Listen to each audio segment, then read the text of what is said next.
Tuhan sanggup merubah yang buruk menjadi baik. Bacaan, Yesaya pasal 61 ayat 1-11. Untuk mengaruniakan kepada mereka perhiasan kepala ganti abu, minyak untuk pesta ganti kain kabung, nyanyian puji-pujian ganti semangat yang pudar.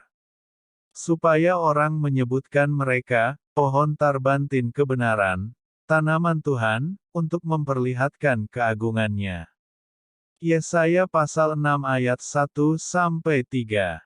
Ketika mengalami terpaan badai permasalahan atau kegagalan, kebanyakan orang cenderung berputus asa dan menyerah kalah pada keadaan.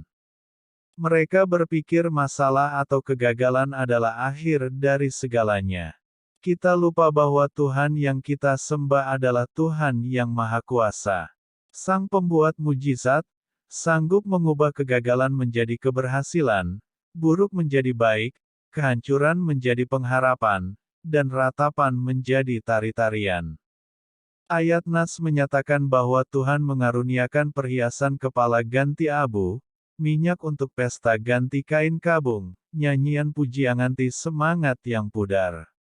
Apa yang menurut pikiran manusia kegagalan, hancur lebur, menyedihkan, dan mendatangkan duka, bagi Tuhan tidak ada yang tidak mungkin, Dia sanggup memberikan harapan baru. Hal ini seharusnya mendorong dan memberi kita semangat dalam menjalani hidup dan tidak menyerah kalah pada masalah. Seperti seorang penjunan, apabila bejana, yang sedang dibuatnya dari tanah liat di tangannya itu, rusak, maka tukang periuk itu mengerjakannya kembali menjadi bejana lain menurut apa yang baik pada pemandangannya. Yeremia pasal 18 ayat 4. Tuhan ingin membenahi dan membereskan permasalahan anak-anaknya, namun Tuhan juga menginginkan kerja sama kita. Dalam kisah hidup Ayub, ada seorang laki-laki di tanah Uz bernama Ayub, orang itu saleh dan jujur, ia takut akan Allah dan menjauhi kejahatan. Ayub pasal 1 ayat 1. Diizinkan Tuhan mengalami masalah, bahkan masalah yang sungguh teramat berat. Beratnya masalah yang dialami Ayub sepertinya menjadi akhir dari segalanya dan mustahil dipulihkan. Andai Ayub langsung menyerah pada keadaan, ia tidak akan pernah melihat perkara-perkara besar dinyatakan. Ayub belajar tunduk pada proses.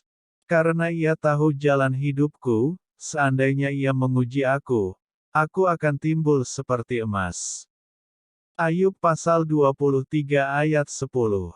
Oleh karena itu, lalu Tuhan memulihkan keadaan Ayub, setelah ia meminta doa untuk sahabat-sahabatnya, dan Tuhan memberikan kepada Ayub 2 kali lipat dari segala kepunyaannya dahulu. Ayub pasal 42 ayat 10. Jangan pernah meragukan kuasa Tuhan, sebab bagi Dia tidak ada yang tidak mungkin. Serahkanlah hidupmu kepada Tuhan dan percayalah kepadanya, dan Ia akan bertindak. Mazmur pasal 37 ayat 5.